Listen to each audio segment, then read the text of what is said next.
Please rise, ladies and gentlemen. The 16th Sangguniang Panlalawigan is now convened for its 16th regular session. The Honorable Vice Governor Adeline M. Angeles presiding. The 16th regular session of the 16th Sangguniang Panlalawigan of this province is now called to order. Requesting Honorable Mercy Rejano to kindly lead the invocation to be followed by national anthem.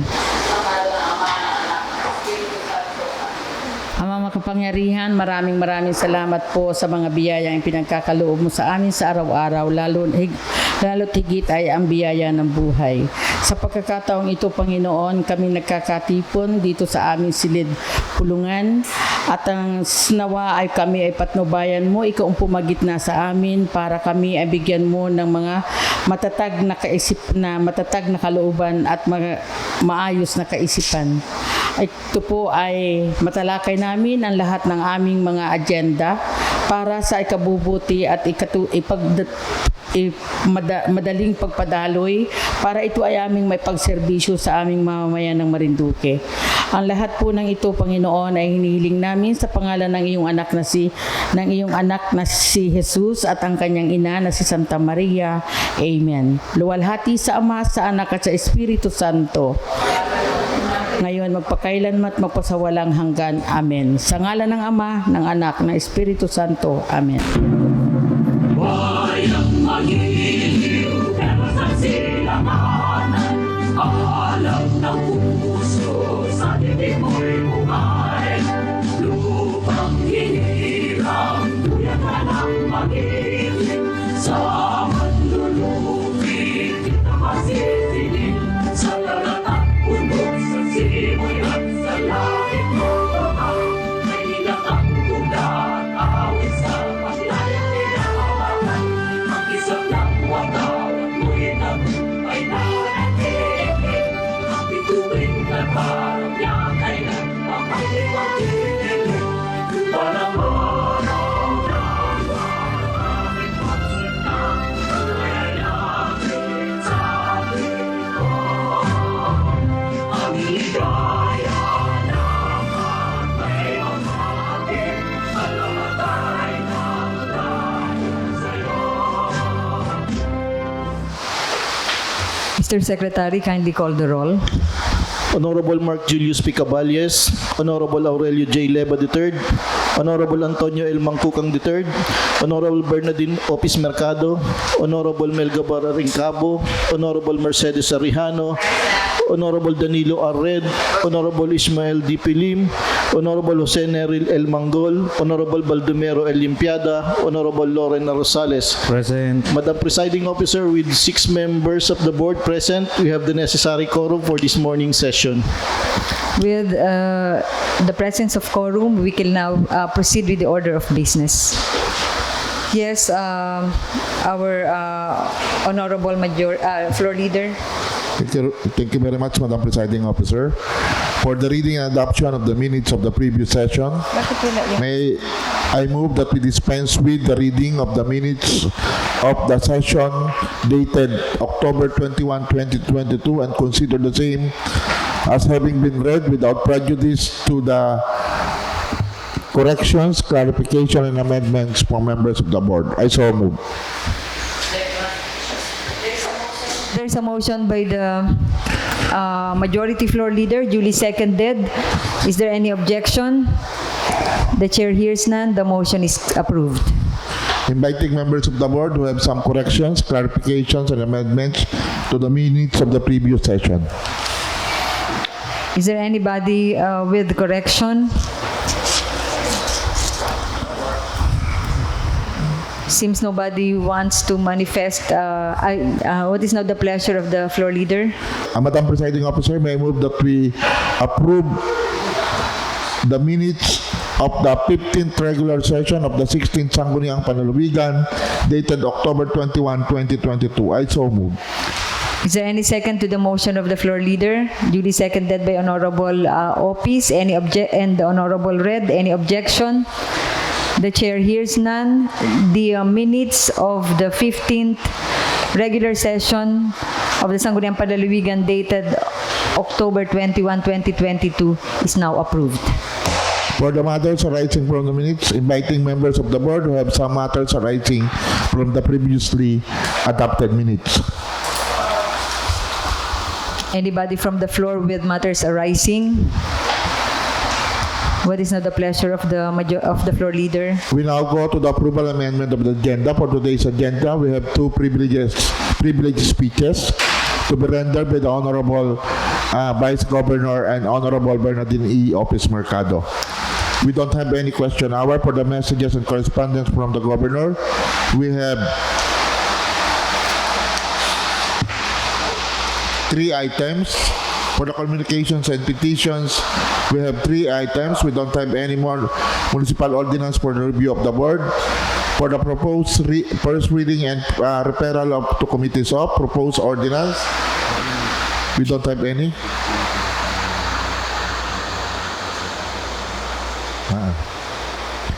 For the proposed resolution, we have 2 proposed resolutions. We have 2 proposed committee reports, and we have 1 item for the business for the day. Madam Presiding Officer, move for the approval of today's agenda. Before that, the presiding officer wish to request the indulgence of the body. This representation is still waiting for an important document that will form part of my privileged speech. Thus, I request reconsideration that it be deleted from the order of business, as Okay. well as the committee report of the Oversight Committee. Likewise, Madam Presiding Officer, the Honorable Danilo Red would like to express his intention to seek some clarificatory questions for the privileged speech of the Honorable Bernadine E. Opis-Mercado. He would like to manifest. Yes, noted in the order of business, Honorable Floor Leader.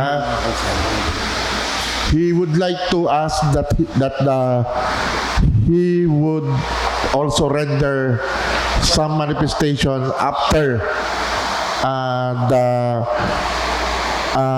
privileged speech of Honorable Bernadine Opis-Mercado.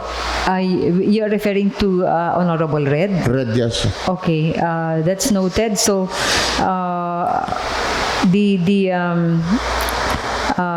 speech corollary to the privileged speech of Honorable Opis is now included in the, is now being proposed to be included. So, Madam Presiding Officer, I move that we approve today's agenda as amended. There is a motion from the floor leader for the approval of today's agenda with amendment, duly seconded by Honorable Manggol. Is there any objection? The chair hears none. Today's agenda is now approved with amendment. For the privileged hour, Madam Presiding Officer, may I ask that we recognize the gentle lady from WAC for her privileged speech. The gentle lady from WAC, who is very always inspired to render a privileged speech, is now recognized. Honorable Dindin Opis. Thank you, Honorable Majority Floor Leader and Honorable Vice Governor Lynn Angeles. Isang maulang umaga po sa ating mga iginagalang na board members at sa ating pinagpipitagan ng Vice Gobernador ng Lalawigan. Muli ko pong hinihiling ang inyong pahintulot na tumayo sa inyong harapan para sa isang pribilehiyong pananalita.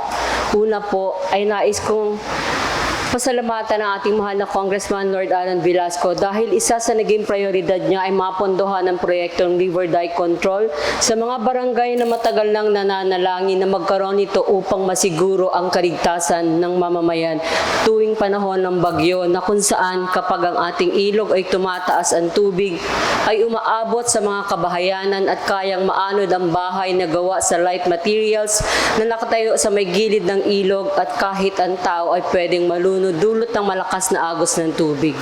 Subalit ang nakakalungkot po dito sa nasabing mga proyekto na dike na gawa ng ilang contractors ay masasabi nating hindi maayos o matibay ang pagkakagawa. Sa katunayan, ang mga ilang river dike ay agad nasira pagkalipas lang ng ilang buwan o taon hanggang sa ngayon ay hindi na inabalikan ng mga contractors para muling ayusin ito at dahilan ito para muling malagay sa peligro ang buhay ng ating mga kababayan kung sakaling magkaroon ng bagyo at malakihang pagbaha. ayon sa Republic Act 9284 Contract and Warranties under Article 19, Section 62 on warranty for the procurement of goods in order to assure that manufacturing defects shall be corrected by the supplier, manufacturer, or distributor as the case may be for a specific time after performance of the contract. A warrant shall be required from the contract awardee for such period of time as may be provided in the IRR. The obligation for which shall be covered by either retention money in the amount equivalent to a percentage of the total contract price to be provided in the IRR. The said amount shall only be released after the lapse of the warranty period, provided that the goods supplied are free from defects and all the conditions imposed under the contract have been fully met. B. For the procurement of infrastructure projects, the contractor shall assume full responsibility for the contract work from the time project construction commence up to a reasonable period as defined in the IRR, taking into consideration the scale and coverage of the project from its final acceptance by the government, and shall be held responsible for any damage or construction of work except those occasioned by force majeure. The contractor shall be fully responsible for the safety, protection, security, and convenience of his personnel, third parties, and the public at large, as well as the works equipment, installation, and the like, warranty security in the form of cash, bank guarantee, letter of credit, government service insurance system bond, or callable surety bond. The contractor shall undertake the repair works at his own expense of any defect or damage to the infrastructure projects on account of the use of materials of inferior quality within 90 days from the time the head of the procuring entity has issued an order to under repair. In case of failure or refusal to comply with this mandate, the government shall undertake such repair works and shall be entitled to full reimbursement of expenses incurred thereon upon demand. At base sa Presidential Decree Number 1594, Section 7, responsibility of the contractor. The contractor shall assume full responsibility for the contract work until its final acceptance by the government, and shall be held responsible for any damage or destruction of works except those occasioned by force majeure.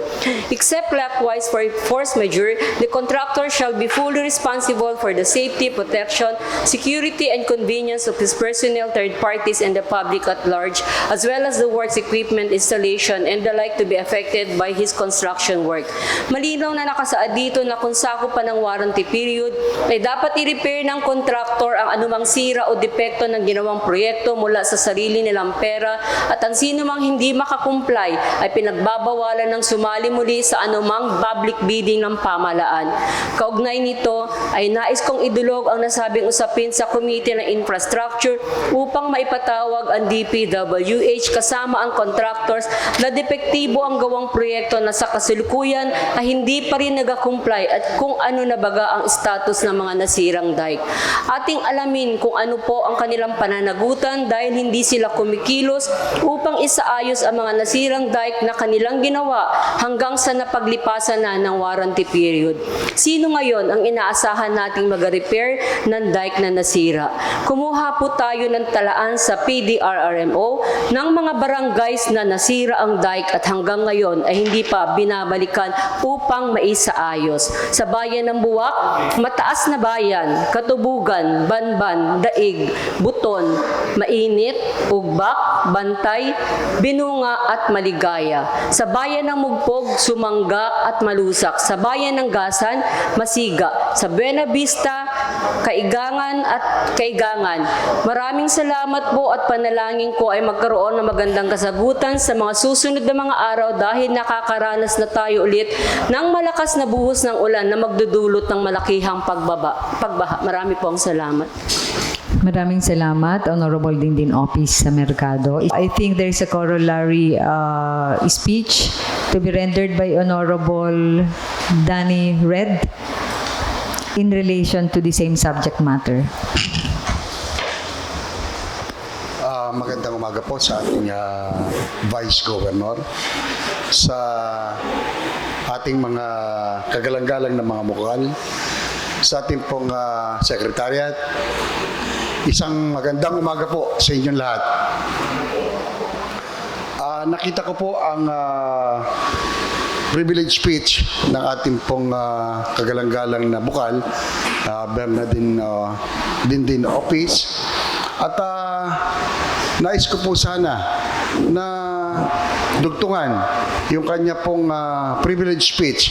Ako po ay walang hinanda na kopya, pero ito po ay para rin matalakay ang mga bagay na dapat po, napaka-importante rin po, na dapat matalakay sa ating pong ipatatawag na committee meeting. Ito po ay tungkol sa ating pong mga national road, Madam Presiding Officer, mga kasama. Dahil napapansin ko po, at siguro po ay napapansin din ng kagalang-galang na bukal ng pangalawang distrito na nandito ngayon, ni Bukal Mer Siriano, na lubhang napakadelikado po talaga ng mga kalsada papunta po sa bayan ng Santa Cruz, kahit po sa bayan kahit sa bayan po sa buong lalawigan. Napapansin niyo po ba, Madam Presiding Officer, mga kasama, na marami po tayong mga proyekto dyan na ginagawa. Maraming salamat po sa kagalang-galang na ating pong Congressman, Lord Alan Velasco, sa atin din po sa ating pong gobernador. Nagpapasalamat po ako sa kanilang mga proyekto na binibigay sa ating lalawigan. Subalit, hindi ko po maintindihan kung ang mga kakalsadahan sa National Road ay ito po ba ay under ng maintenance o ng kontraktor na ang tagal-tagal na po nakatiwangwang ng mga ginagawa nilang reblocking. Reblocking po na sadyang napakadelikado sa mga likuan, na talaga namang papaano kung mabilis ang takbo nang galing sa Santa Cruz pababa, ay ito namang nanggaling naman po sa bayan ng Mogpog na pataas naman, ay talagang mabilis din ang kanyang patakbo ng sasakyan dahil paakyat naman po ang sasakyan, na ito ay minsan magkasalubong na ay medyo delikado po talaga sa ating pong mga sasakyan, sa ating pong mga kababayan. Ang naisip ko po sa pagsasalita kong ito, kailan po tayo kikilos? Kung kailang may nadisgrasya na. Kaya ngayon pong umagang ito, inilahad ko ang aking pribilehiyo upang ito po ay maisama sa mga dapat talakayin sa meeting po na ipapatawag ni Bukal Dindin Office, at nang ito po ay mabigyan ng solusyon, dahil nakikita ko po marami talaga ang reblocking na madadaan ng papuntang Santa Cruz, sikip na po ang kalsada, ay talaga pong dapat ito ay matalakay kung ito po ba ay under ng maintenance or ng kontraktor. Kinakailangan po, ang sa akin lang po dito, kapag binutas nila o winasak yung kalsada ng mga kontraktor, dapat ay i-prepare nila kaagad at ito ay mabuhusan kaagad upang hindi masyadong matagal na nakatingwang-wang ang kalsada at nang ito ay magamit kaagad. Yun lamang po, Madam Presiding Officer, ang aking nais iparating sa inyong lahat. Magandang umaga po muli. Maraming salamat, Honorable Red.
committee report, may I ask that the chairperson of the Committee on Appropriation be recognized for the joint committee report of the Committee on Appropriation and the Committee on Public Works, Infrastructure and Urban Development. The Honorable Gentleman from BUAC, Honorable Caballes, is recognized to render the joint committee report. Thank you po, Madam Chair. Committee Report number 54-2022, Joint Committee on Appropriations and Committee on Public Works, Infrastructure, and Urban Planning and Development. The Joint Committee on Appropriations and the Committee on Public Works, Infrastructure, Land Use and Urban Planning and Development held a joint committee hearing October 19, 2022 with some resource persons to discuss various items referred to the joint committee, and the result of which is hereby being presented to the Sangguniang Panlalawigan for consideration and legislative action. Based therefrom, the joint committee hereby recommends the following: to approve the request of the Governor for supplemental appropriation in the amount of 15,591,000 pesos intended for the purchase of lots for the capital expansion with a total land area of 31,902 square meters, equivalent to 500 pesos per square meter. To approve number 2, to approve the request of the Governor for supplemental budget amounting to 9,016,560 pesos intended for the purchase of lots for the airport expansion with a total land area of 50,092 square meters, equivalent to 500 pesos per square meter. To approve number 3, to approve the request of the Governor for supplemental budget in the amount of 11,887,550 pesos intended for the purchase of the lots of the proposed Maniwaya Circumferential Road with the area of land to be purchased of 277.3637 hectares. And additionally, letter A, to request the DPWH to submit a program of works with the particular details on the road right-of-way, being the partner of the PGM, on the implementation of the proposed Maniwaya Circumferential Road project. Letter B, to send a letter to the DPWH asking whether it is possible to convert a national road to a provincial road in its legal basis. And letter C, to convert the Maniwaya Circumferential Road to a provincial road upon project implementation if possible. Number 4, to approve the request of the Governor for supplemental appropriation in the amount of 17 million for the creation of a master plan for the province of Marinduque, subject to the availability of funds. The final recommendations are as follows: to adopt the following resolutions, to wit: number 1, a resolution appropriating the amount of 15,591,000 under the Provincial Governor's Office intended for the purchase of lots for the capital expansion with a total land area of 31,902 square meters, equivalent to 500 pesos per square meter. Number 2, a resolution appropriating the amount of 9,016,560 pesos under the Provincial Governor's Office intended for the purchase of lot for the airport expansion with a total land area of 50,092 square meters, equivalent to 500 pesos per square meter. Number 3, a resolution appropriating the amount of 11,887,550 pesos under the Provincial Governor's Office intended for the purchase of lots for the proposed Maniwaya Circumferential Road with the area of land to be purchased of 277.3637 hectares. And number 4, a resolution appropriating the amount 17 million for the creation of a master plan for the province of Marinduque, subject to the availability of funds. Respectfully submitted, yours truly, the chairperson of the Committee on Appropriations, Bukal Aurelio Leva III, chairperson of the Committee on Infrastructure and a member of the Committee on Appropriations, Vice Bukal Ishmael Lim, Vice Chairperson of the Committee on Appropriations, Bukal Danny Red, Vice Chairperson of the Committee on Infrastructure, Bukal Loren Rosales, member of the Committee on Appropriations, Bukal Melga Balincabo, Bukal Baldomero Limpiada, and also present were Bukal Jose Neril Manggol, and of course concurred by our presiding officer. Before we further recognize Honorable Caballes, just additional clarification. During po ba sa committee report na clarify, one, kung bakit hindi siya nabigyan, noting that these are all national projects, national government projects, the airport, and the Maniwaya Circumferential Road, and madadagdagan pa po ulit nung tourism road going to wildlife sanctuary. Napag-usapan po ba during the hearing kung bakit hindi nalagyan ng allocation for the purchase of land? And ikalawa po, what will be the ownership status of the road kapag siya po ay tapos na? Can we consider that as partly property of the provincial government? Madam Honorable Cabales, then Honorable Leva.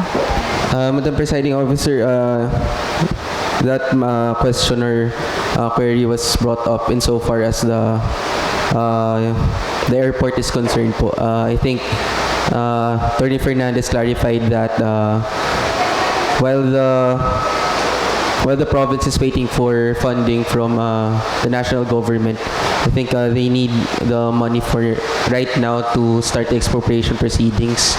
And an additional concern would be that Attorney Fernandez mentioned that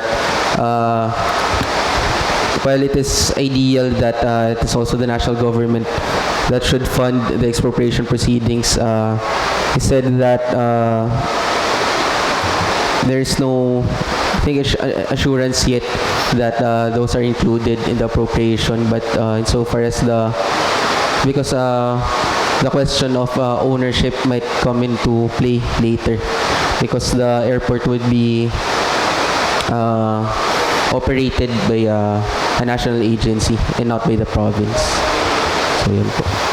Thank you, Honorable Cabales. Honorable Leva. I am a member of the committee. Actually, I am also a co-chair of the committee. But as I made to understand, item number 4, item number 3 should be for further meeting with the DPWH to clarify if the circumferential road, if completed, will be transferred to the provincial government.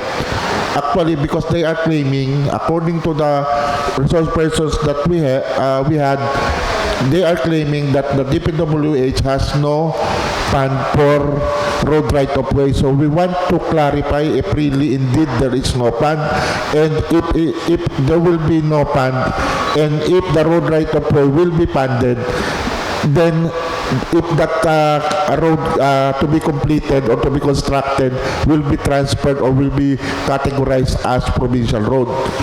So I was made to understand na yung item number 3 ay for further study. So we will have another meeting with the DPWH to clarify as what is being manifested here in item number 3 of the findings. And another thing is, doon naman sa airport, actually, what is being asked only is 15% to be funded out of the 20% development fund. Baka po ito ay, kasi yun po yung bili na bili ni Ma'am Miriam, na kung maaari daw po yung sa airport ay manggaling sa 20%. Ang sabi naman po ni Attorney Fernandez, ang kailangan lang niya talaga to have that right of way ay 15%. So, ang priority po doon sa 9 million ay 15%. So, I would suggest na it be amended, a resolution appropriating the amount of 9 million under of which, kung ilan man yung 15%, shall be funded out of the 20% development fund. Ang sabi naman po ni Ma'am Maria noon, ay meron naman silang pagkukunan kung maihahabol pa naman nila yung 15%. Ang kailangan, ang sabi nga niya, ay meron talagang pondo ang DOTR, pero sa ngayon ay kailangan ng ma-acquire yung lot. So parang nag-invest lang tayo ng 15%, talagang mawawala na talaga yung 15% na yon. Pero yun namang amount of investment of almost 700 million ay malaki naman sa atin. Pero yung doon sa Maniwaya ay nagkakaisa naman ang resource person ang committee na dapat maklarify kung ito bagang kalsadang ito pagkatapos na magawa ng DPWH, ito baga ay magiging provincial road. Kasi kung ito ay magiging national road, supposedly ay dapat ay sila lahat ang gumastos even for sa road right of way. Kaya sana po doon sa pangatlo ay magkameron po ulit kita ng sunod na pagpupulong, at yung pangalawa naman ay dugsungan natin na yung amount of equivalent to 15% if that is amenable to the chair of the committee. Okay, is the reporting committee chair, Honorable Caballas, amenable to the two amendments being introduced by Honorable Leva? First is with regard to number 2 for the inclusion of the phrase of which 15% will be funded out of the 20% development fund. Yes, and yes, Honorable, is it connected, Honorable yes, Red? Okay, yes, yes, ma'am. Honorable Red. Madam Presiding Officer, nabanggit ko nung I am a member of Committee of Infra and also a member of Committee on Appropriation, Madam Presiding Officer. Nandun din po ako sa meeting at nung tinalakay na po ang item number 3 dito po sa Maniwaya, ay marami daw po di umano ang nagdo-donate ng lupa. Willing din. So, ang tanong ko sa kanila, yung 11 million ba na ating pong pinopondohan ay to the whole project nung circumferential road. Kasi po kung marami ang nag-donate, ay dapat papirmahan po kaagad nila doon sa mga nagdo-donate, yung mga willing na mag-donate. Dahil nabanggit ko po doon na ito po ay pera, Madam Presiding Officer, na kapag nagkaroon na ng bayaran, baka itong nagdo-donate na ito ay bigla na lang magbagong pag-iisip nila at sila ay kumuha na rin ng kaukulang kabayaran doon sa kanilang lupa, Madam Chair. Kaya dapat po na masigurado muna ang dapat nating maibayad o kung sino talaga lang ang babayaran natin before the approval of this amount, Madam Presiding Officer. So, are you requesting a reconsideration that the landowners be finalized first before the proper resolution of authority? Yun po ang request ko sa mga panauhin ng committee meeting, Madam Presiding Officer, dahil baka mamaya yung ating pong ina-appropriate na pondo ay kulangin kapag nagbabayaran na. Baka mamaya yung iba ay hindi pumayag na sila ay wala rin kaukulang bayad. Sir, thank you. So, what is now the pleasure of the reporting committee chair? Will you be willing to consider the request for reconsiderations for amendments by 2 board members? Yes po, Madam Chair. Actually, yung mga matters po na na-raise po ni both by Bokal Jojo Leva and Bokal Danny Red were what we arrived at during the committee hearings. I think so medyo magulo po yung committee hearing na yun, kaya I think hindi po, dahil nagkalituhan rin po kami kung saan, kung alin akunin sa 20% development fund, alin yung sa general fund, at pero tama po yung suggestions, kumbaga parang hindi lang for the number 3. So, shall we defer the discussion on item number 3? Yes po. Okay. Pending the submission of the documents with regard to the landowners involved, and second, clarification from DPWH with regard to the status of would-be ownership, if ever. Tama rin po yun, kasi po, kailangan po nating ma-record all the investments that the province will have ay nire-record po na magiging assets. Ngayon po, kung tayo yung bibili ng lupa, pagkatapos ginawa yung road, Kung hindi po siya provincial road, hindi po natin siya malalagay as asset kung siya ay tourism road ng national government. So, maybe ika-clarify lang po siguro rin yon kasi baka po hanapin din yon pagdating ng panahon.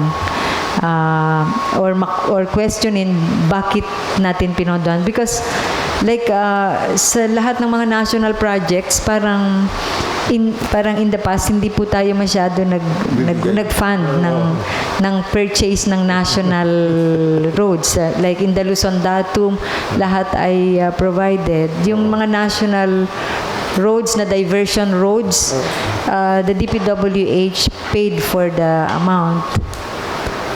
Medyo hindi ko, baka nakalimutan nila ito. We understand that time is of the essence, pero maganda lang ho na maklarify. So what will be the final revision po dun sa, but with regard to item number 2, okay lang po sa reporting committee chair ba na ang amendment lang will just be at the inclusion of the phrase? Yes po, Madam Chair. Yun po yung, like I said earlier, yun po yung talagang recommendation ng committee during the committee hearings. I think baka...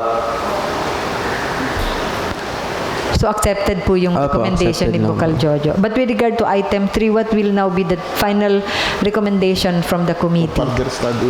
To defer the approval of the said request and... With regard to item number 3? Yes po. But with regard to the 2 items, are you pursuing po the recommendation already? Yes po, Madam Chair. Okay. Recognizing the presence of Honorable Lim. Ano ngayon? Amnesty Day. Amnesty Day. Amnesty Day. For now po, just for now, bagamat may agreement tayo na kapag approve na ang agenda, ay considered late na po. But in consideration na may typhoon naman, then we'll be more lenient and everybody who'll come, even if late, will be considered.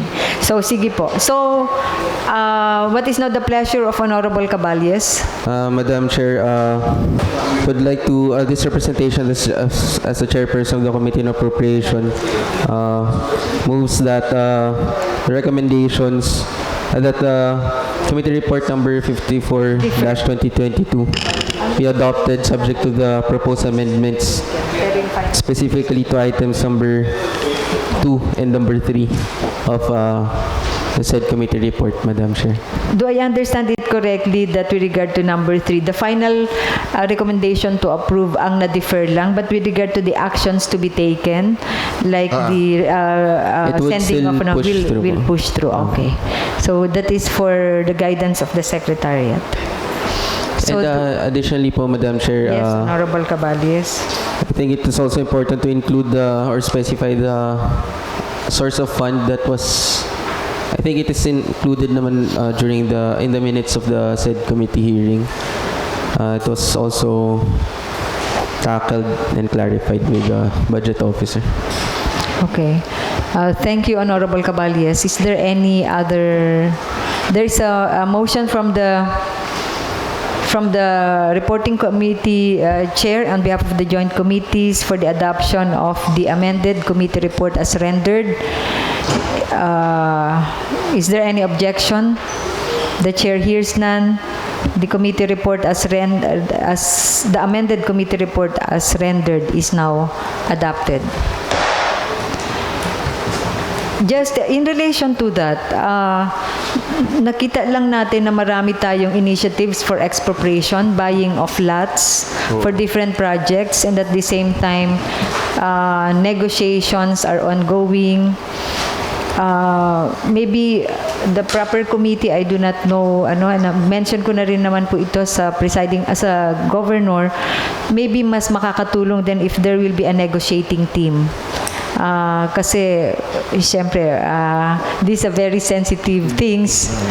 Kapag medyo natuloy ang expropriation, some people may be offended, and baka makatulong din kung team ang makikipag-negotiate sa different persons, like maybe a representative from the Sangguniang Panlalawigan may sit in the negotiating team, and maybe that is something that we can do, the creation of a team in charge of the negotiations, of course to be headed by the executive.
To the calendar of business.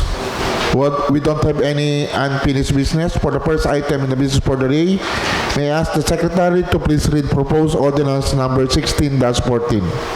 Proposed Ordinance Number 16-14 entitled, An Ordinance Establishing the Saklolo at Gabay sa Ina at Pamilya or Sagip Program in the Province of Marinduque, providing for the source of funds and for other related purposes, authored by Honorable Bernadine Opis-Mercado, Chairperson of the Committee on Women, Family, Welfare, and Gender Development, co-authored by Honorable Mercedes Arejano, Chairperson of the Committee on Social Services. Madam Presiding Officer, may I ask that we recognize the Chairperson of the Sponsoring Committee, the Chairperson of the Committee on Social Service, Honorable Mercedes Arejano. Honorable Rejano, unto which this item was referred, is recognized.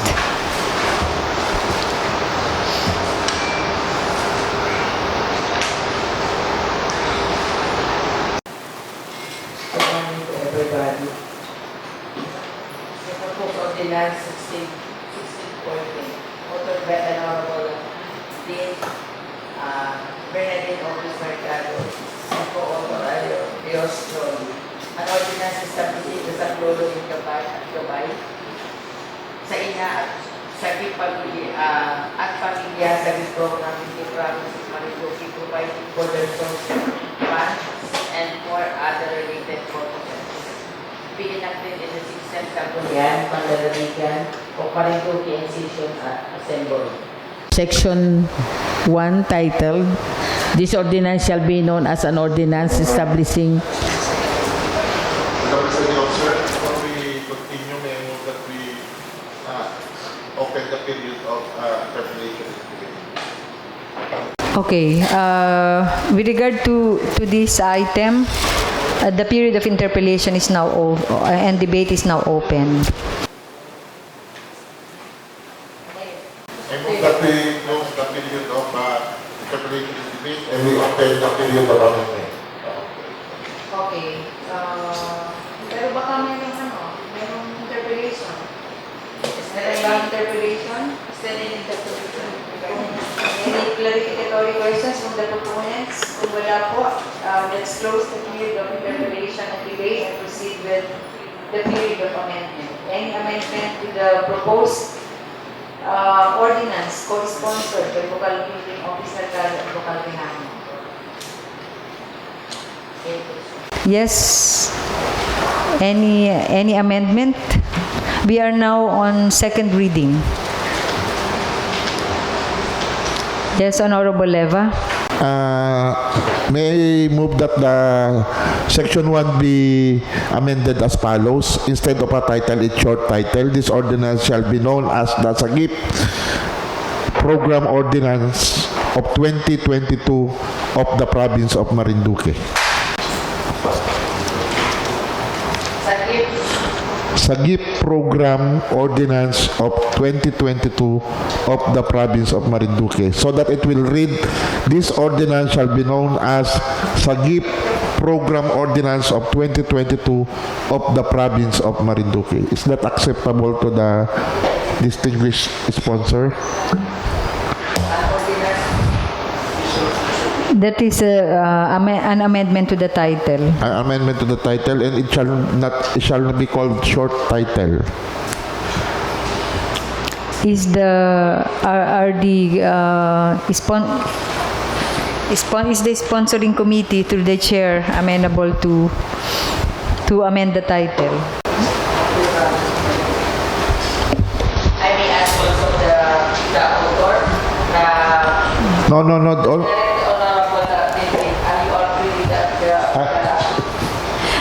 Yes. Yes, Bukal Honorable Mercy. Before anything else, I would like to manifest that during the committee meeting, pumayag po ang inyong lingkod na maging co-authored po ang aking mga members, including Bukal Tres Mangkukang and Bukal Dani Red. Members If I am of not the mistaken. members of the Di ba? so co-authors or co-sponsors? Sorry, co-sponsors. Okay. So the principal author will, if ever, will be Bukal Dindin Opis. Co-author will be Bukal Rehano, and the sponsors, co-sponsors will be all members of the sponsoring committee. Yes, Your Honor. Thank you. Tama po. Okay, so Bukal Dani Red is a member of the Committee on Social Services. Okay po. So all the members of the Committee on Social Services are sponsors, co-sponsors. Actually, ganun po yung magiging setup din talaga natin. The main proponent to introduce it will be the principal author. Kung papayag siya at may nagpahayag na mag-co-author, then nasa kanya po yun. With regard to the co-sponsorship, it will be the sponsoring committee that will be considered as co-sponsors, and we'll request that let the names of all concerned board members be written after the title of the ordinance. Yes. So what is now the pleasure? Yes, Honorable Rehano. So, what is now the pleasure of the author? May I know if whether you are accepting the amendments of the title? Yes, Honorable Bukal Mercy and Honorable Jojo Leba. Tinatanggap po natin ang amendment tungkol sa Section 1 title. So the Short new title. So the new title will be, the short title will be Sagip Program Ordinance of 2022. Okay. So, wala na yung ano?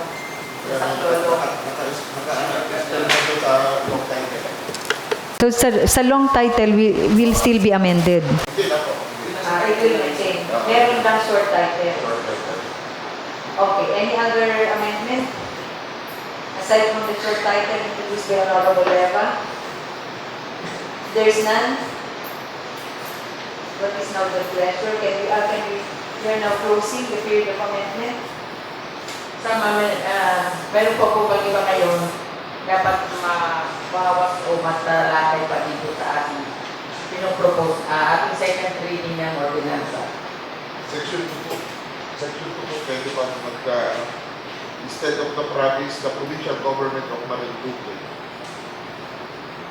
In section 2. Section 2, declaration of policy. Declaration of policy. Instead of the province of Marinduque, the provincial government of Marinduque. The provincial government Of Marinduque recognizes. The provincial government of Marinduque. Alsin yung province of Marinduque. So is the sponsoring committee chair and co-authors amenable to the additional amendment? Yes po. Okay po. Any other amendment?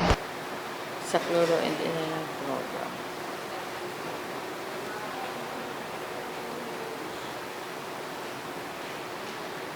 This is something that I really appreciate, that in the amendment po ay we are engaging, because this will give relief to our secretariat who are sometimes put in a dilemma on how to interpret what we want. Any other amendment?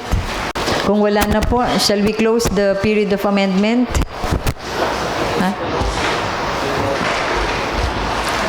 So I move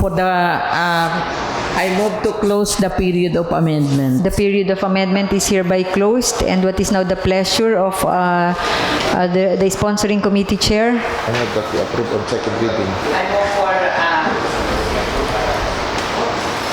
since there's no more amendments, I move for the approval of this proposed ordinance for the third and for the second reading. There's a motion by the chairperson of the Committee on Social Services, Honorable Rejano, for the approval of proposed ordinance number 16-14 for second reading. Is there any objection? The chair hears none. Then the proposed ordinance number 16-14, an ordinance establishing the saklolo or gabay sa inana at pamilya sa program in the province of Marinduque, providing for the source of funds and for other related purposes, is now approved for second reading. Second reading. Presiding officer, following its approval for second reading, I move that it be calendared for third and final reading in the next session. Thank you. Thank you, and may our good secretary please take note of the manifestation by the chairperson of the Committee on Rules. Yes, Honorable Leva. The second item in the business for today is the first endorsement from the governor requesting for authority to be given for the deed of donation of equipment including accessories. May I ask that we recognize the chairperson of the Committee on Health. The gentle lady from Buwak, chairperson of the Committee on Health, is recognized. Honorable Opis-Mercado. Thank you, Honorable Vice Governor. I move for the adoption and resolution for a resolution requesting that an authority be given to the Honorable Presbitero J. Velasco to enter into a deed of donation by and between the PGM and the DOH-CHD MIMAROPA for the equipment including the accessories involving the amount of 4,256,210 pesos for the Marinduque Provincial Hospital. I so move, Mr. Presiding Officer. There is a motion for the adoption of a resolution for the granting of authority to Governor Presbitero Velasco on behalf of the provincial government of Marinduque to enter into a deed of donation with DOH-CHD MIMAROPA for the equipment for the donation of the equipment including the accessories involving the amount of 4,256,210 pesos for the Marinduque Provincial Hospital. Any second to the motion? Duly seconded by Honorable Leva, Honorable Red, Honorable Rejano. Any objection? The chair hears none. Thus, the resolution granting authority to the Governor Presbitero Velasco to sign on behalf of the provincial government of Marinduque the deed of donation with DOH-CHD MIMAROPA as mentioned is now approved. Again, Madam Presiding Officer, may I ask that we recognize again the chairperson of the Committee on Health for another resolution. Yes, Honorable Dindin Opis-Mercado. Thank you. I move for the adoption and approval for a resolution requesting the Sangguniang Panlalawigan to authorize the governor to enter into a memorandum of agreement with the DOH-CHD MIMAROPA for the transfer and release of fund amounting to 5 million for COVID-19 laboratory network. I so move, Mr. Presiding Officer. So we are adopting a resolution that will authorize the governor. Yes, So there is a motion for the adoption of a resolution to authorize the governor, Presbitero Velasco, to enter into MOA with DOH-CHD MIMAROPA for the transfer and release of funds amounting to 5 million pesos for COVID-19 laboratory network. Is there any second? Duly seconded by Honorable Red, Honorable Leva. Any objection? The chair hears none. The motion is approved. The resolution granting authority to the governor to enter into MOA with DOH-CHD MIMAROPA on behalf of the province is now approved. Madam Presiding Officer, may this representation again be recognized? Yes, Honorable Leva. May I move for the adoption of a resolution granting authority to the Governor, Presbitero J. Velasco Jr. to make a definite tender offer and negotiate for and in behalf of the provincial government of Marinduque. Madam Chair, may I ask for reconsideration that the same be referred to the proper committee? Okay, after the discussion during the committee report of the other similar programs. Yes, Madam Chair. Yes, this particular item is being requested to be reconsidered, and it is now being referred to the Committee on Rules. Madam Chair, may this representation be recognized again? Proceed, Honorable Leva. Madam Chair, may I ask that I move for adoption of a resolution granting authority to purchase the Governor, Presbitero J. Velasco Jr. to purchase a new service vehicle amounting to 6 million pesos chargeable against the capital outlay of the approved supplemental budget number 3. I so move.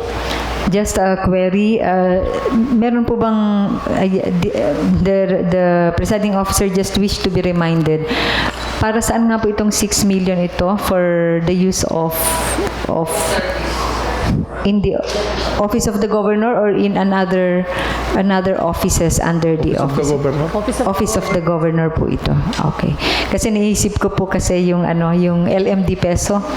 Mamaya kasi pag inaprubahan yan, we will request na yung kanilang pending request for the vehicle for them to be allocated funds for the new vehicle be approved na rin sana. Sige. So, what is now the pleasure again? Again, I may move for the adoption of a resolution granting authority to the Governor, Honorable Presbitero J. Velasco Jr. to purchase a new service vehicle amounting to 6 million pesos chargeable against the capital outlay of the approved supplemental budget number 3. I so move.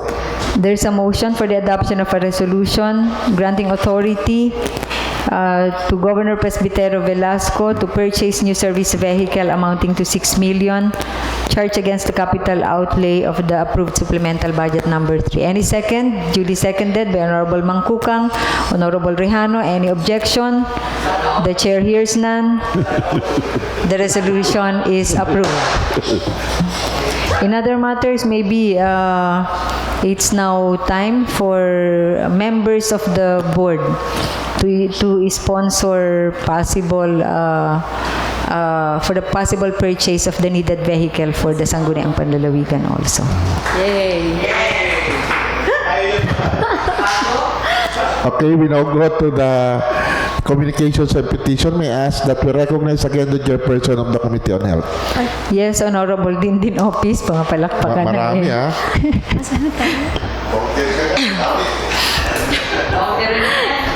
I move for the adoption and approval of a resolution to authorize the governor to enter into a MOA by and between the PGM, the Torrijos Municipal Hospital, and the DOH-CHD MIMAROPA for the utilization of medical assistance for Indigent Patient Fund. I so move, Mr. Presiding Officer. Is there any second to the motion of Bukal Opis-Mercado? Duly seconded by Honorable Caballes. Any objection?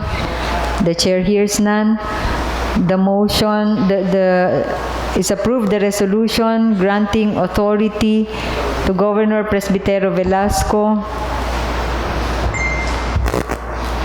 to enter into MOA on behalf of the province, on behalf of the provincial government of Marinduque, the Torrijos Municipal Hospital, and the DOH-CHD MIMAROPA for the utilization of medical assistance for Indigent Patient or MAIP Fund is now approved. Madam Presiding Officer, for the next item, may I move that we convert the body into committee of the whole to consider some resource person. I so move. The present Sangguniang is now converted into committee of the whole, so we can recognize also our resource person for a particular item. The body is now converted into committee of the whole. Madam Presiding Officer, we are now in consideration of the letter from Dr. Jerry Caballes, Provincial Health Officer, approved by the Governor requesting for the SB for an authority to enter into a MOA by and between the Provincial Government of Marinduque, the Marinduque Provincial Hospital, the Santa Cruz District Hospital, Torrijos Municipal Hospital, and the Provincial Health Office with the DOH-CHD MIMAROPA for the transfer of funds for the health emergency allowance, sickness and death compensation, and other benefits to eligible public and private healthcare and non-healthcare workers during the COVID-19 pandemic pursuant to the implementing rules and regulations of Republic Act 11712. Thank you. And at this juncture, we recognize the presence of our Provincial Health Officer, Dr. Caballes. Dito na po kayo sa unahan para mas, or kung saan kayo mas komportable. Ito lang po ay konting pagdidinaw tungkol po dun sa inyo pong kahilingan, duly approved by the Governor with regard to the health emergency allowance. May pending query lang po kanina, including from this presiding officer, how much po ang involved dito po sa MOA na ito? Second po ay, sino po ang specific na qualified uli? Ito po ba'y similar dun sa dati kagaya last year? And last year po kasi ay may mga ilang parang naghahabol na sila ay hindi na isama. Is it more inclusive now? Thank you. Magandang umaga po, ano? Ano ba yan? Gandang tanghali na po, sa ating lahat, Honorable Vice Governor, saka the honorable members ng Sangguniang Panlalawigan.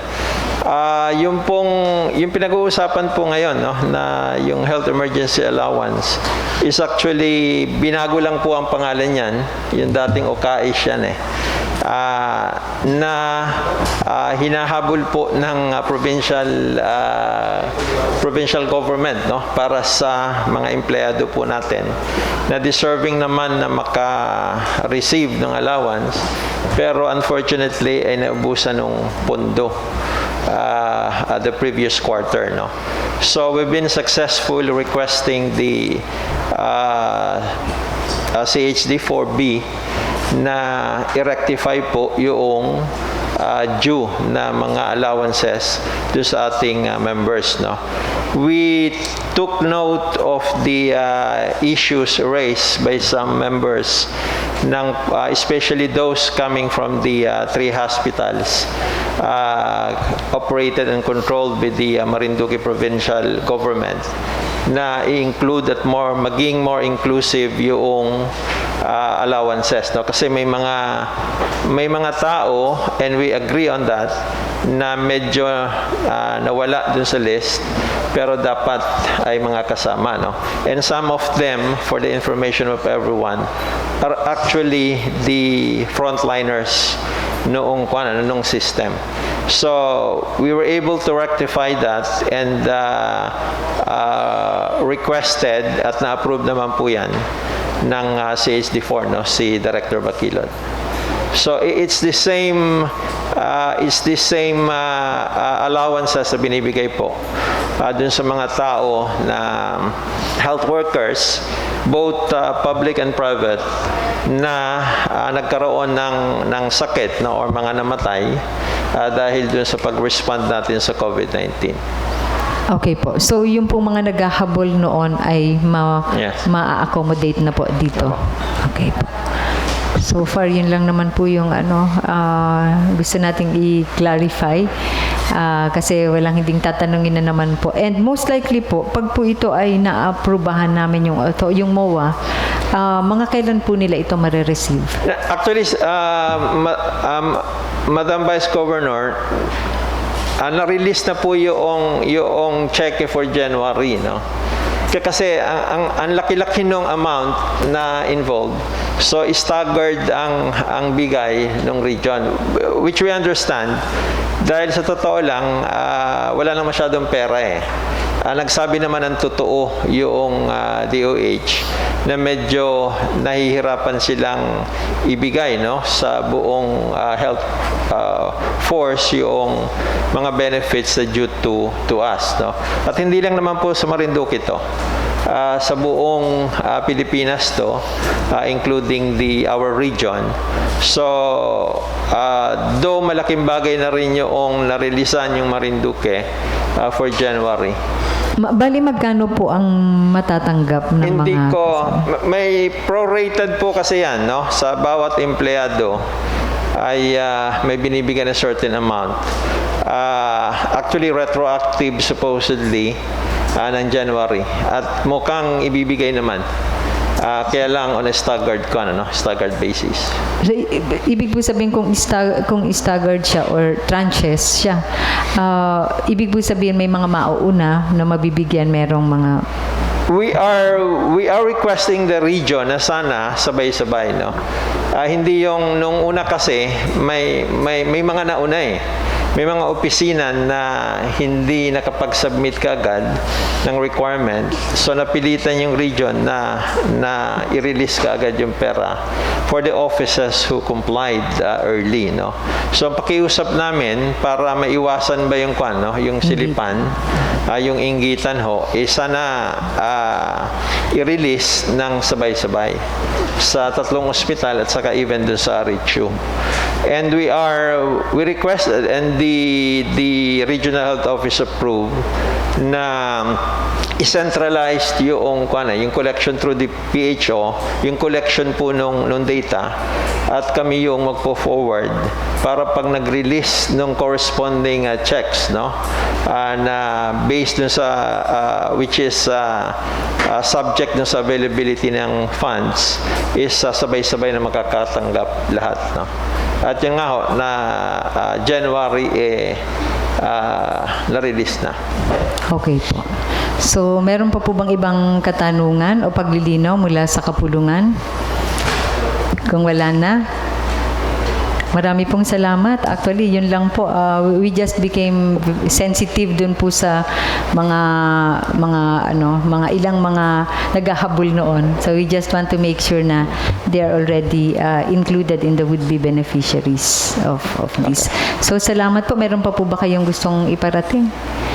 Wala. Kami po ay kakain ng masarap na tanghalian mamaya po courtesy ng senior board member. Balita ko nga, Madam Chair.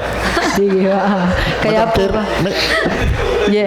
kaya po kahit bumabagyo, talaga hong sinigurado po namin andito po rin kami. Dahil baka po mapanis daw ang sige, maraming salamat. Doctor, meron pa bang... Yes, Honorable Eva? Tungkol lang doon sa, baka alam ni Dr. Caballes kasi tungkol din naman ito sa DOH, yung MAIP, kasi nabigyan na namin yung Torrijos Municipal Hospital, yung Marinduque Provincial Hospital. ay baka naman humingi sa amin yung Santa Cruz District Hospital, wala pang nahingi.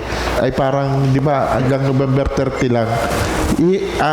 Lahat ba ng hospital ay may MAIP? Actually, sir, lahat ng hospital is meron. No? As a matter of fact, the most efficient, if I may say, na mag-disburse ng funds sa MAIP is Santa Cruz District. No? In fairness. Baka naman kaya wala sila nun. Meron ho. Nagagastos lang ng mabilis ni Dr. Kwan, ni Dr. tawag dito, Early Bertuccio. Ano po kaya kung bigyan na rin natin ng authority si Governor para sa Santa Cruz District Hospital? I think meron na hong kwan yan. Ang MAIP kasi ng Santa Cruz, if I recall right, no, ay direkta hong nanggagaling sa DOH.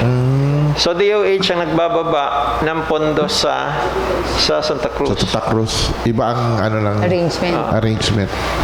Okay. Salamat po for the information. Or if you want to be, para hindi na we can include Yes, it if ever also, just in case it will be applicable.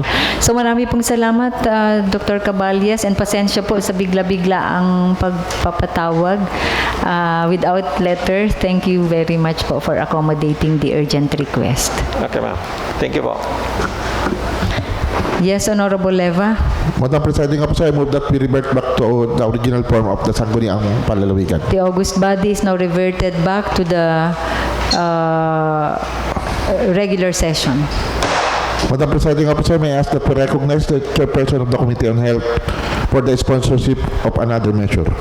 Yes, Honorable Dindin Opis-Mercado, the lady of the day. Thank you.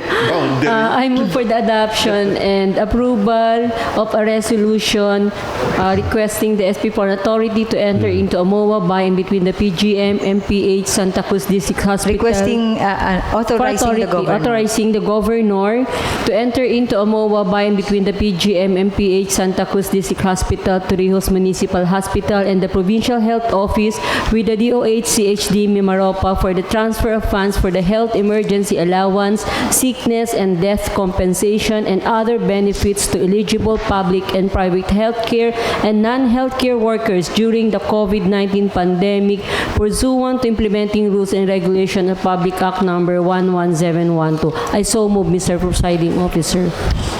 There is a motion by Bokal Dindin Opis-Mercado, duly seconded by Honorable Leva, Honorable Red, Honorable Rihano. Any objection?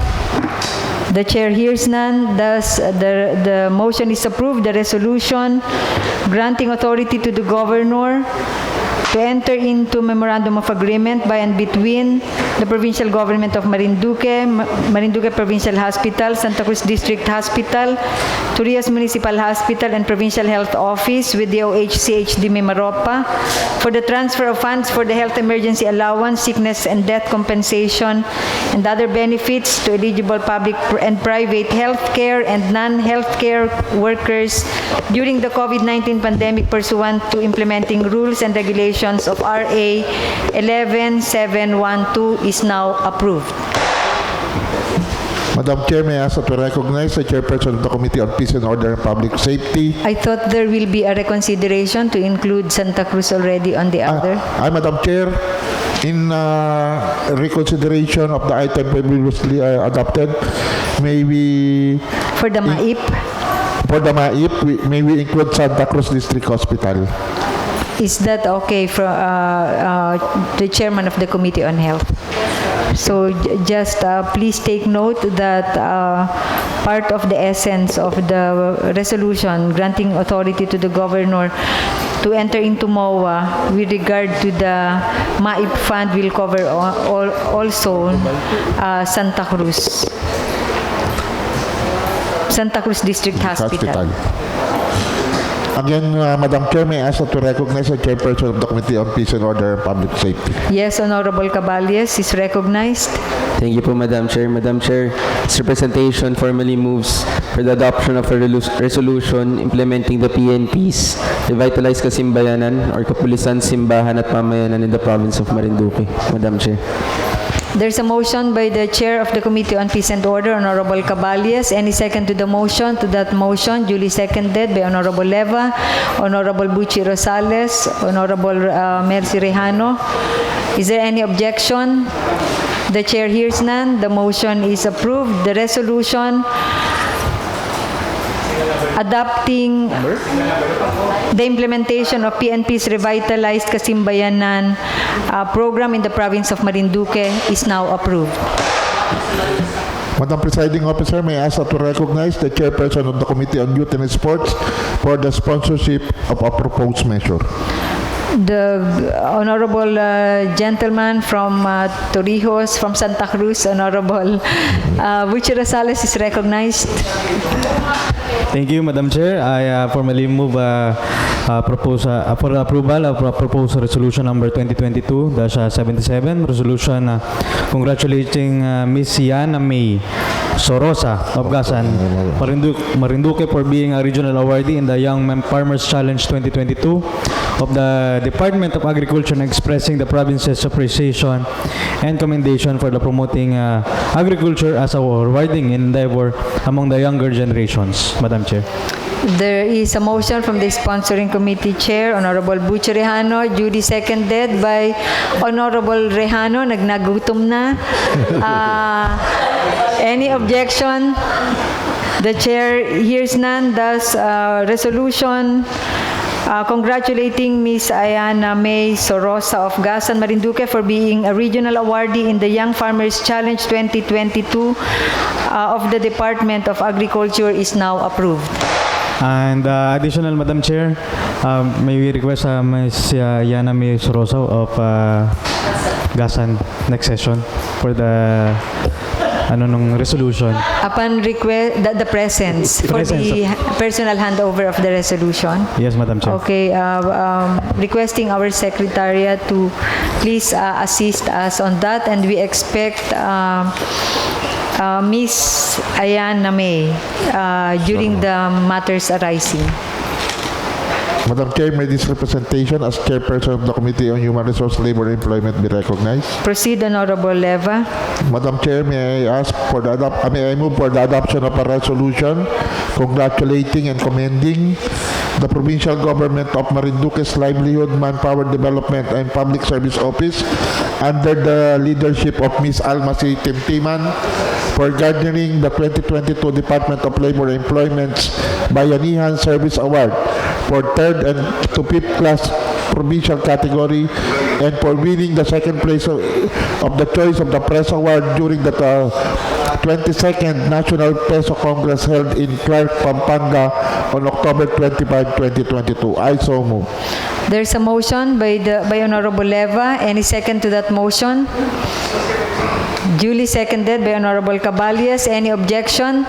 The chair hears none. Thus, a resolution congratulating and commending the Provincial Government of Marinduque's Livelihood, Manpower Development, and Public Service Office, or LMD PESO, under the leadership of Ms. Alma C. Timtiman for garnering the 2022 Department of Labor and Employment Bayanihan Service Award for the 3rd and 5th class provincial category, and for winning the 2nd place of Choice of the Press Award during the 22nd National Peso Congress held in Clark, Pampanga on October 25, 2022 is now approved. Madam Chair, likewise, we would like to see in person Ms. Alma Timtiman. So we would like to request that Ms. Alma Timtiman and the rest of the LMD PESO staff be invited in the next session. requesting also the Secretariat to make the necessary communication to Ma'am Alma Timtiman, and maybe the good gentleman, Honorable Leva, hand in hand with Honorable Caballes, can be generous enough to sponsor also the appropriation for the vehicle of LMD Peso. Kasi po, isa po ako sa madalas nilang hinihiraman ng sasakyan. Kapag may mga bisita from civil service, na mga programs nila, which is the reason why they were awardee. They are awardee because of the many programs implemented in the province. Pero para po sila minsang mga pulube na nanghihiram ng sasakyan kahit na private vehicle. Bukal Buchi Rosales is also being requested by LMD Peso kapag may mga bisita from civil service, kapag may mga yung mga programs mula sa national government na dinadala nila dito, including yung anong tawag dito, yung employment Dolitopad. hindi po yung job fairs, pagsisending off ng kanilang mga beneficiaries. These are the reasons why they were awardees, or we are awardees. Yet sila po yung nakikita kong parang kawawa kapag may ini-implement na program. Even private vehicle hinihiram nila. Kaya po, maybe it's now time na hand in hand with the recognition, it will be inspiring for them if we give them a hope that sooner or later they will have an official vehicle. Madam Chair, what you have said is an incidental. I move for an incidental motion that Thank we you, Honorable approve Leva. an appropriation of 1.5 million for the purchase of vehicle of the LMD Peso with the approval of the chairperson of the Committee on Appropriation. Yes, And also authorizing the same to purchase the said vehicle. Para isang ano na lang. to be included in the next supplemental budget. Yes. But is that amenable to the chairperson of the Committee on Appropriation? May we hear may we hear from the chairperson of the Committee on Appropriation if he is amenable to sponsor also the said resolution? Yes, Madam Chair, I would just like to clarify if customarily 3 million po inahingi ng mga offices pag vehicle purchase. Kung 1.5 lang po yung specific request ng LMD Peso. So 3 million na? Ano ba sabi? May sinabi silang... Wala. Sige, gawa ng 3 million. Peso lang ang yun. Mga 2 million. 2 million. Sige, 2 million lang. 2 million. 2 million. Okay. Yes po, Madam Chair. So can the incidental motion be reiterated once more? The incidental motion, Madam Presiding Officer, I move for adoption of a resolution appropriating the amount of 2 million pesos for the purchase of the service vehicle of the LMD Peso and authorizing the same to purchase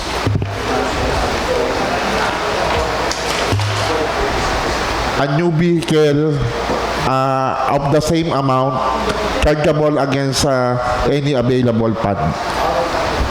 Is there any second to the motion? Duly seconded by everybody. The resolution approving the appropriation of 2 million pesos for the purchase of vehicle for LMD Peso and authorizing further the purchase thereof chargeable to available funds is now approved. They will be happy next.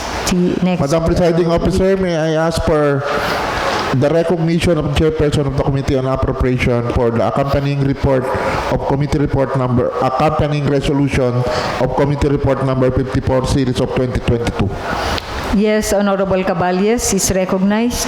Thank you, Madam Chair. Madam Chair, with your indulgence, I would just like to read the resolutions as amended, just so that to avoid any confusion. Proceed, Honorable Caballes. Thank you po, Madam Chair. Madam Chair, this representation would like to move for the adoption of a resolution appropriating the amount of 15,591,000 pesos intended for the purchase of lots for the capital expansion with the total land area of 31,902 square meters equivalent to 500 pesos per square meter. Number 2, Can we approve it one by one? yes, ma'am. Okay. So there is or you want to make an omnibus motion? Okay. Proceed, Honorable Caballes. Thank you po, Madam Chair. And number 2, for the adoption of a resolution appropriating the amount of 1.4 million pesos, equivalent to 15% of the originally requested amount. 1.4. 1.4 po. To allow the legal team to initiate expropriation proceedings for the airport expansion with a total land area of 50,092 square meters, equivalent to 500 per square meter. So it's no longer 9 million. It's Yes, just po. 1.4 million. Chargeable against the 20% development fund. And number 3, to adopt a resolution appropriating the amount of 17 million for the creation of a master plan for the province of Marinduque, subject to availability of funds, Madam Chair. Okay. There is a motion by by Honorable Caballes, Chair of the Committee on Appropriation, for the adoption of 3 resolutions as read. Is there any second? Duly seconded by Honorable Leva, Honorable Manggol, Honorable Rejano, Honorable Red. Any objection? The Chair hears none. Thus, the omnibus motion for the approval of a resolution granting supplemental appropriation in the amount of 15,591,000 for the purchase of lots for the provincial capital expansion, as well as resolution approving the appropriation of 1.4 million pesos chargeable against the 20% development fund for the purchase of lots for the airport expansion, and a resolution approving the appropriation of 17 million for the creation of master plan for the province of Marinduque, subject to availability of funds, is now approved.